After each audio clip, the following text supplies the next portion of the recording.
Welcome to the B2B Breakthrough Podcast. We're here to bring you all the best knowledge, insights, and strategies from e-commerce experts, successful business owners, and the team at Alibaba.com that you'll need to grow your business and achieve your next big breakthrough. I'm your host, Sierra Cristo. So you mentioned, talking to small business owners and buyers to get a sense for what they need. Now, what are some of those demands that they are sharing with you, or unfulfilled needs that they're sharing that you are able to employ from your side on the supply end of this whole equation? So what are those challenges that they're bringing to you to, ask for a fix? From a buyer's demand or needs perspective, we sort of break it down into two buckets, right?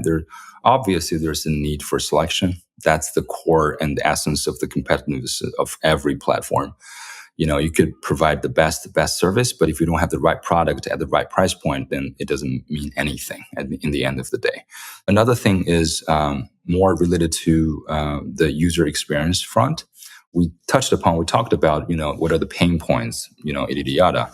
While at the same time, the group of buyers that we're entertaining today are quite special. These buyers are not, just regular B2C e-commerce buyers that place an order of $30 and wait to receive it 3 days after the order was placed. The buyers that we're working with are business owners, retailers, resellers, offline retailers, online retailers, and service providers. I'll give you, some examples. On the selection front, we know that Alibaba.com has, we originated from, cross-border B2B, white label, customization. Those are the keywords probably, that would ring the bell when you think about Alibaba.com. But we also know a lot of the retailers are looking for branded selection. For retailers, the most important thing is a margin that comes from buying low and selling high. And reselling white label products is profitable, but at the same time, it could end up being very challenging, right? Because the market, there lacks to be a shared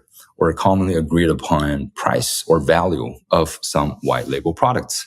We've seen, multiple cases, thousands of examples of someone buying a white label Christmas tree, and after Christmas, the inventory essentially becomes a burden, and there's no real or significant value that everybody agrees upon. You will be able to resell it at.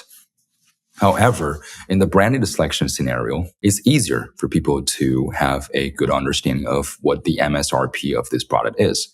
If the retailer or the reseller is able to have access to a discounted product at a pretty good deal, let's say 50% off the MSRP, and then he or she will be able to resell that product, throwing in 20% margin, still be 30% off MSRP. Oftentimes, this trading of discounted branded selection happens within a small circle and is geographical sort of constrained, if that makes sense. Someone from Dallas probably doesn't have access to the same level of selection opportunities as someone that's based in LA or New York, where more trading is happening, right?